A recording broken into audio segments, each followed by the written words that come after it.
बिस्मिल्लाहिर्रहमानिर्रहीम। अस्सलामु अलैकुम। दिस इज़ इर्तज़ा रहमान और आज की इस वीडियो में हम एक्यूट ल्यूकीमिया की पैथोलॉजी के हवाले से डिस्कस करने वाले हैं। बेसिकली बहुत सारी वीडियोस यूट्यूब के ऊपर मौजूद हैं, लेकिन मेरी कोशिश यही होती है कि मैं हर टॉपिक को स्टूडेंट्स के लिए इतना सिंप्लीफाई कर दूं कि जब वो बुक को उठाएं और बुक से टॉपिक पढ़ें तो उनके लिए बिल्कुल टॉपिक जो है वो ईजी हो जाए। तो इंशाल्लाह इस वीडियो के अंदर भी हम एक्यूट ल्यूकीमिया को जितना सिंप्लीफाई हो सकेगा उसको करने की कोशिश करेंगे।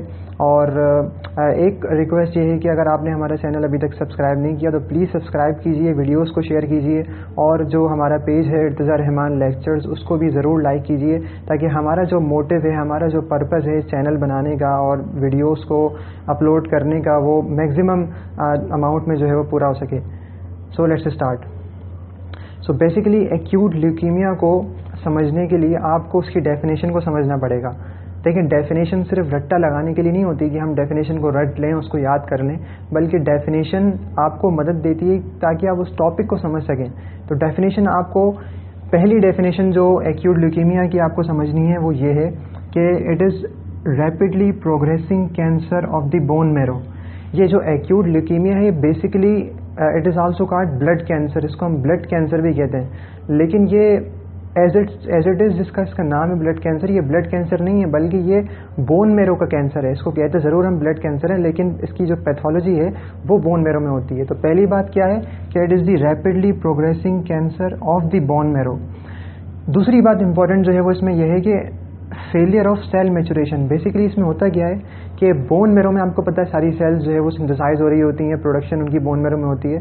तो बोन मैरो के अंदर सेल्स मेच्योर नहीं हो पाती, बहुत सारी म्यूटेशंस हो जाती हैं बोन मैरो में, इस वजह से वो मेच्योर नहीं हो पाती, वो इमेच्योर ही रहती हैं, जिनको हम ब्लास्ट कहते हैं। तो इसीलिए यहाँ पर ल्यूकीमिया की दो टाइप्स बन जाती हैं, एक्यूट लिम्फोब्लास्टिक ल्यूकीमिया जिसे हम ALL कहते हैं, और सेकेंड टाइप एक्यूट माइलोब्लास्टिक ल्यूकीमिया या एक्यूट माइलोजिनस ल्यूकीमिया जिसे हम AML कहते हैं। सो ALL एंड AML। आगे चलिए हम इसके डिफरेंसेस भी डिस्कस करेंगे, किस तरह आपको डायग्नोस करना है, आइदर इट इज़ AML और ALL। लेकिन यहाँ पर आपको भी ये समझना है कि अब सेल्स जो है वो मेच्योर नहीं हो पा रही। तो देखिए, जब सेल्स मेच्योर नहीं होंगी तो बोन मैरो के अंदर क्या होगा, बोन मैरो के अंदर ये होगा कि this is the for example bone marrow. अब बोन मैरो एक्चुअली रिप्लेस्ड हो चुकी है ब्लास्ट सेल से, ब्लास्ट सेल्स। अब बोन मैरो जो है वो यहाँ पर रिप्लेस हो चुकी है ब्लास्ट सेल से। ब्लास्ट सेल्स जो है वो एक्यूमुलेट हो जाती हैं बोन मैरो में, जिसकी वजह से बोन मैरो हाइपर सेलुलर हो जाती है। बोन मैरो यहाँ पर हाइपर सेलुलर हो जाएगी डेफिनेटली जब ब्लास्ट उसके अंदर एक्यूमुलेट हो जाएंगे। तो यहाँ पर हाइपर सेलुलर बोन मैरो हो जाती है, और जब बोन मैरो हाइपर सेलुलर होगी, ब्लास्ट सेल्स उसमें एक्यूमुलेट होंगे, तो अल्टीमेटली होगा क्या, जो नॉर्मल सेल्स की प्रोडक्शन है वो हमारी रुक जाएगी। जो नॉर्मल सेल्स इसके अंदर बन रहे हैं, फॉर एग्जांपल RBC बन रहे हैं, तो RBC यहाँ पर कम बनेंगे, डिक्रीज RBC। सेल्स तो बहुत ज़्यादा बन रहे हैं लेकिन वो मेच्योर नहीं हो पा रहे, इमेच्योर हैं, तो decrease in the RBC, decrease in the WBC and decrease in the platelets. तो RBC भी डिक्रीज हो जाएंगे, WBC भी डिक्रीज हो जाएंगे और प्लेटिलेट्स भी डिक्रीज हो जाएंगे। तो अब हम बात करते हैं इसकी पैथोलॉजी की या हिस्टोपैथोलॉजी की, या फिर हम ये कह सकते हैं कि हम इसको डायग्नोस किस तरीके से करेंगे। तो मैं आपको बताता हूँ बहुत ही सिंपल तरीके से किस तरह हम इस एक्यूट ल्यूकीमिया को डायग्नोस कर सकते हैं। तो सबसे जो पहला तरीका है वो है bone marrow examination. Bone marrow examination या बोन मैरो स्मेयर भी हम इसे कहते हैं। अब बोन मैरो में हमें क्या क्या मिल सकता है, लेकिन सबसे पहले अगर बोन मैरो स्मेयर में या बोन मैरो एग्जामिनेशन में आपको ब्लास्ट मिल रहे हैं मोर देन 20%। अब बेसिकली हम यहाँ पर जो 20% मोर देन ब्लास्ट सेल्स मिल रहे हैं वो हम यहाँ पर एक्यूट माइलॉइड ल्यूकीमिया की बात कर रहे हैं, तो यहाँ पर डेफिनेटली हमें माइलॉइड ब्लास्ट मिलेंगे। अब आपको डिफरेंशिएट करना है कि माइलॉइड ब्लास्ट कैसे होते हैं, उनकी करैक्टरिस्टिक्स, उनकी प्रॉपर्टीज़ क्या हैं, और जो लिम्फॉइड ब्लास्ट हैं ALL के अंदर उनकी प्रॉपर्टीज़ क्या हैं। तो हम माइलॉइड ब्लास्ट से शुरू करते हैं। देखिए, जो माइलॉइड ब्लास्ट सेल्स हैं उनकी आपको सिर्फ 3 ऐसी प्रॉपर्टीज़ हैं जो आपको याद रखनी है। जो पहली प्रॉपर्टी है उनके अंदर वो ये है कि उनका साइटोप्लाज्म बहुत ही वॉल्यूमिनस होता है, दे हैव वॉल्यूमिनस साइटोप्लाज्म। और ALL की बात करें, लिम्फोब्लास्ट की बात करें, तो उनका डेफिनेटली साइटोप्लाज्म स्कैंटी होता है। और दूसरा डिफरेंस ये है कि जो माइलोब्लास्ट हैं उनके अंदर लेस डेंस क्रोमेटिन होता है, उनका जो क्रोमेटिन होता है वो लेस डेंस होता है, और जो लिम्फोब्लास्ट हैं उनके अंदर मोर डेंस क्रोमेटिन होता है। और जो तीसरा डिफरेंस है वो ये है कि माइलोब्लास्ट के अंदर जो न्यूक्लियाई हैं वो प्रोमिनेंट होते हैं और 2 to 4 होते हैं, और वहाँ पर लिम्फोब्लास्ट में इतने ज़्यादा प्रोमिनेंट न्यूक्लियाई हमें नहीं मिलते। तो ये 3 की डिफरेंसेस थे between the myeloblast and the lymphoblast, जिसके ज़रिए से आप बोन मैरो स्मेयर पे डायग्नोस कर सकेंगे कि आइदर इट इज़ ALL और AML। और दूसरा एक इम्पॉर्टेंट पॉइंट ये है कि जो माइलोब्लास्ट होते हैं उनमें और रोड्स मौजूद होते हैं।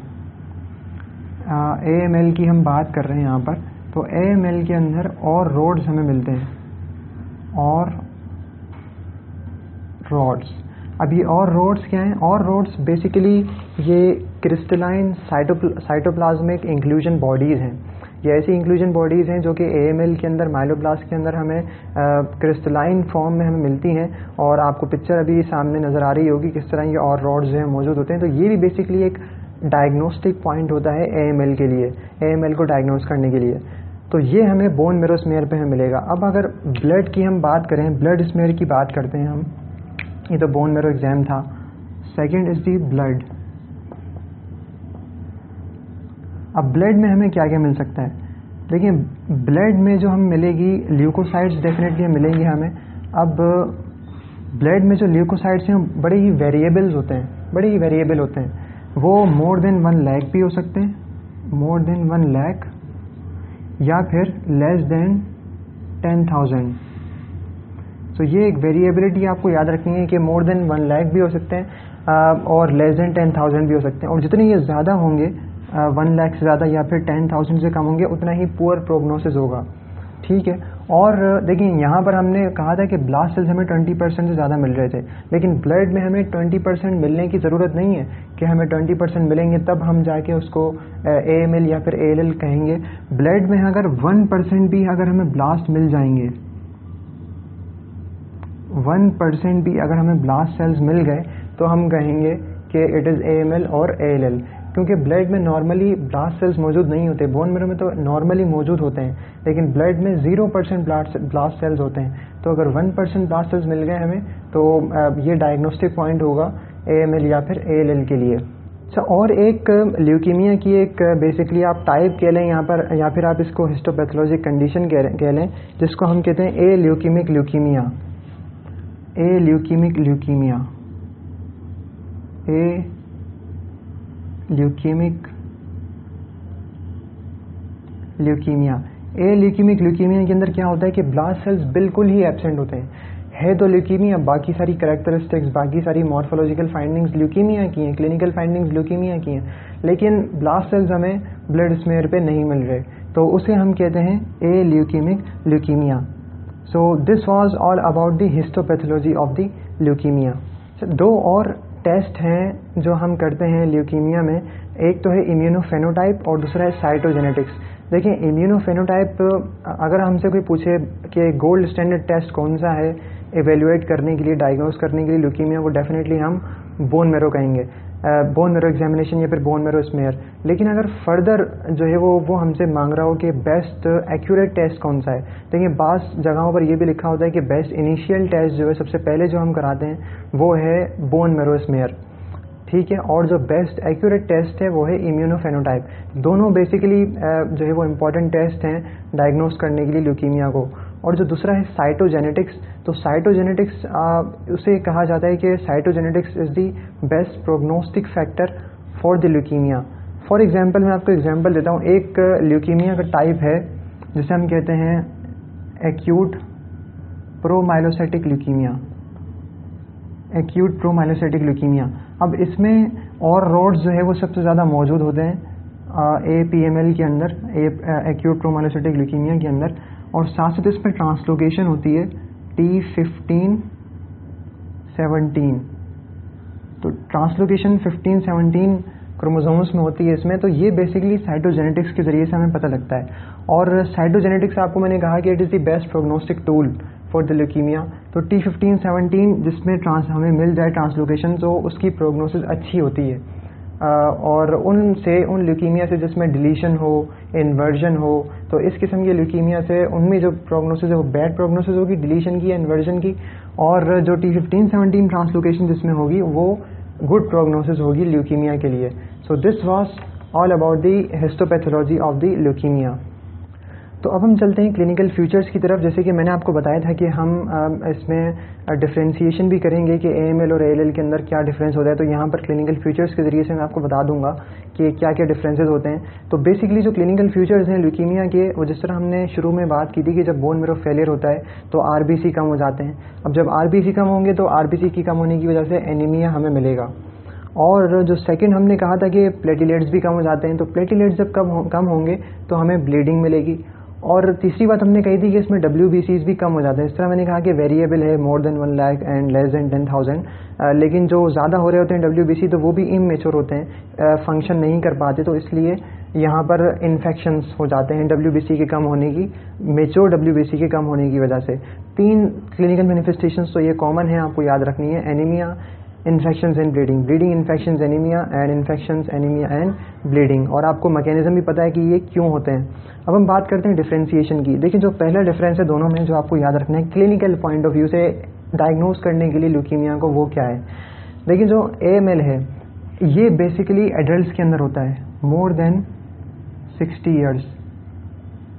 AML एडल्ट्स के अंदर होता है, मोर कॉमनली पीक पे मोर देन 60 ईयर्स वालों में, और ALL बेसिकली ये होता है किड्स में, बच्चों में आपको जो मिलेगा वो मिलेगा ALL, बड़ों में आपको AML मिलेगा, बच्चों में आपको ज़्यादातर ALL मिलेगा। सेकंड जो डिफरेंस है वो है ये है कि ALL के अंदर लिम्फ एडिनोपैथी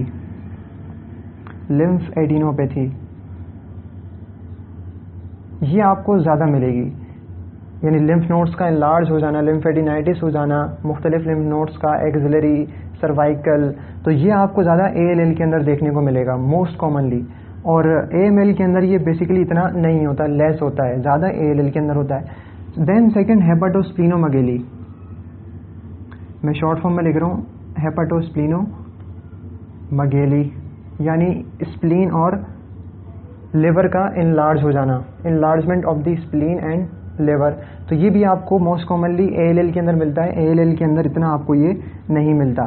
देन फिर AML के अंदर हमें क्या मिलेगा। देखें AML के अंदर हमने बात की कि हमें और रॉड्स मिलेंगे, जो हम बात कर चुके हैं पहले, और रॉड्स डायग्नोस करने के लिए। और जो एक इम्पॉर्टेंट पॉइंट है वो है गम हाइपरट्रॉफी। गम हाइपरट्रॉफी, ये अगर आपको सिनेरियो में नज़र आ रही है, गम हाइपरट्रॉफी है या फिर ओरल अल्सर्स आपको मिल रहे हैं, तो ये बेसिकली ज़्यादा लीड करता है टुवार्ड्स दी AML। तो gum hypertrophy indicates that patient is suffering from the AML not ALL, तो ये ALL के अंदर नहीं होती। तो ये 3-4 डिफरेंसेस अगर आपने याद रख लिए, और माइलोब्लास्ट और लिम्फोब्लास्ट को मैंने आपको बताया था किस तरह डिफरेंशिएट करना है, तो ये आपको बेसिकली क्लिनिकली डायग्नोज करने के लिए कि आइदर इट इज़ AML और ALL आपको याद रखने चाहिए ताकि आप आराम से उसको डायग्नोज कर सकें। तो basically this was all about the acute leukaemia. इसकी प्रेजेंटेशन बड़ी एक्यूट होती है, इसे हम इसलिए एक्यूट ल्यूकीमिया कहते हैं। उम्मीद है आपको समझ में आया होगा। अपना फीडबैक कमेंट्स के ज़रिए से, लाइक्स के ज़रिए से ज़रूर दीजिएगा और शेयर ज़रूर कीजिएगा वीडियो को। अस्सलामु अलैकुम।